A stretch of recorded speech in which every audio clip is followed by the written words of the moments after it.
नमस्कार साथियों, अपनी खबर में आपका स्वागत है। आज चरखी दादरी के वरिष्ठ कांग्रेसी नेता अजीत फोगाट ने जन आशीर्वाद पद यात्रा की शुरुआत चरखी दादरी जिले के इमलोटा गांव से की। अजीत फोगाट ने जन आशीर्वाद पद यात्रा की शुरुआत शहीद स्मारक पर जाकर फूल माला चढ़ाकर व मंदिर में भगवान शिव के फूल चढ़ाकर की। वहीं काफ़ी संख्या में लोग उनके साथ पद यात्रा में शामिल रहे। वहीं अजीत फोगाट ने हरियाणा सरकार को आड़े हाथों लिया।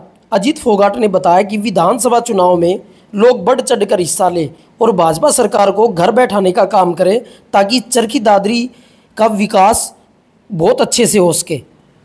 इमलोटा से आप पैदल यात्रा शुरू करें, कितने लोगों का जत्था आपके साथ चलने वाला है? देखिए, आज हमने एक शुरुआत की है। आपको दिखाई दे रहा है जत्था, बहुत सारे हमारे युवा साथी हैं, बुजुर्ग भी हैं और ये दिन ब दिन कारवां बढ़ता जाएगा। जब दादरी में हम इसको पहुँचेंगे लेके, तो मैं ये कह सकता हूँ कि हज़ारों की संख्या में जिस दिन आप कवरेज करने के लिए आप आओगे तो आप देखना किस प्रकार से लाव लश्कर आपको दादरी में एंट्री करेंगे। जब हम तो लाव लश्कर के साथ हम करेंगे और हज़ारों की संख्या में हमारे यात्री आपको दिखेंगे, क्योंकि आज ये एक हमने शुरुआत की है और शुरुआत के साथ आज एक आगाज़ हमने किया है और जैसे जैसे चलते जाएंगे कारवां जुड़ता जाएगा।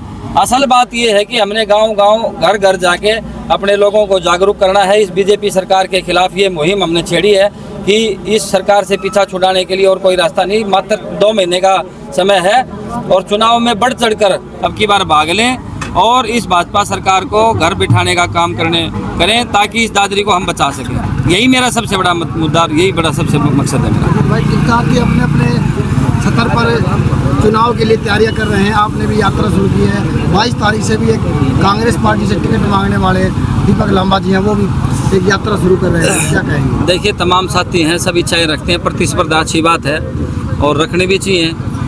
और ये यात्राएं मुझे लगता है कि पहले करते तो और बहुत अच्छा लगता। मैंने तो बहुत बार पहले जो है दादरी शहर के अंदर पता नहीं कितने ही मुकदमे दर्ज मैंने कराए हैं और कितनी बार पता नहीं ये यात्राएं। आज से यात्रा कोई नई नहीं है मेरे लिए, शायद उनके लिए नहीं हो सकती, लेकिन मेरे लिए कोई नई नहीं है। प्रदेश स्तर पर, अपने जिला स्तर पर, विधानसभा स्तर पर कितने ही एजिटेशन, कितने ही धरने, कितने ही प्रदर्शन, समय समय पे जो भी मांग, पब्लिक की मांग उठाने के लिए, पब्लिक की बात को रखने के लिए जब भी कोई किसी प्रकार का आयोजन करना होता है तो मैं करता हूँ। आप गाँव कितने चरणों में ये यात्रा? देखिए, 2 चरणों में मैं यात्रा को मैं पूरी करूँगा। 32 गाँव पहले चरण में और 32 गाँव मेरे दूसरे चरण में। तो ये मेरी जो यात्रा है वो आज से मेरी शुरू हुई है। अब 32 गाँव जिस दिन मेरे खत्म होंगे तब तक, और उसके बाद शिवरात्रि का त्यौहार है। सभी कांवड़िए भाई हमारे यहाँ से भक्ति भावना रखते हैं भोले बाबा में, तो हमारी भी भावना है उनके अंदर। तो कांवड़िए भाइयों की हम सेवा करेंगे अगले 7-8 दिन 10 दिन, जब तक हमारे कांवड़िए भाइयों का समय रहेगा, तो तब तक यात्रा स्थगित रहेगी।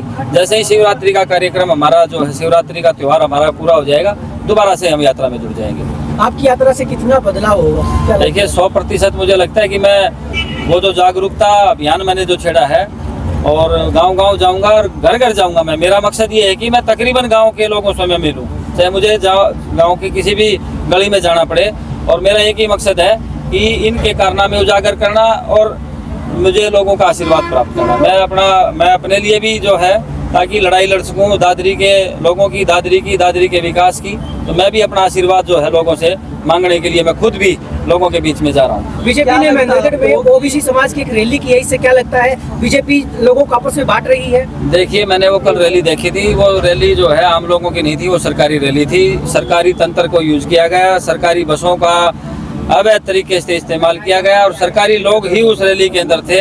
कर्मचारियों की वो रैली थी, कर्मचारियों को उस रैली के अंदर बैठाया गया। किसी प्रकार की रैली के अंदर कोई मैसेज नहीं, और गृह मंत्री देश के इस क्षेत्र के अंदर आते हैं, कोई किसी प्रकार की सौगात तक उन्होंने दी नहीं। अपने प्रोपगंडे हैं, अपनी राजनीति है, इसके अलावा उनका कोई मकसद नहीं। इस इलाके के लिए विकास की सौगात खोल के जाते, नई केंद्र में सरकार बनी है। आप मुझे बताइए क्या सौगात दे के गए वो? तो इससे बड़ा विडंबना और क्या होगी, इससे बड़ा कुठाघात हमारे साथ क्या होगा? केंद्र में देश का मंत्री हो, इस इलाके में आए, कुछ सौगात लेके आए, तो किस बात की रैली?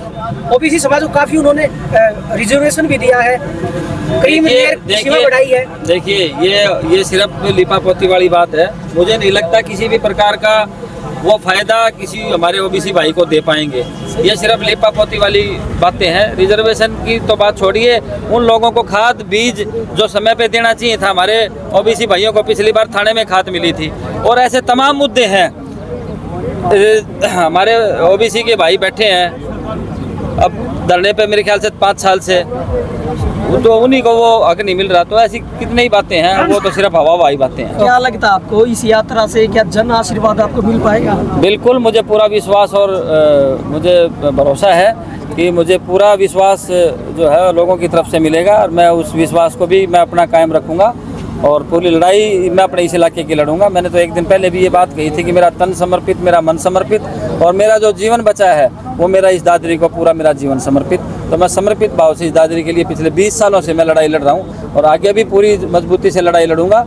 लोगों का आशीर्वाद मिला तो इस दादरी की तस्वीर बदलने का भी काम हम करेंगे। आला कमान से अगर टिकट मिल जाती है आशीर्वाद को देखते हुए, तो क्या प्राथमिकता रहेगी दादरी से? देखिए, सबसे पहली प्राथमिकता तो दादरी की, मेरे सबसे 4-5 बड़े एजेंडे हैं।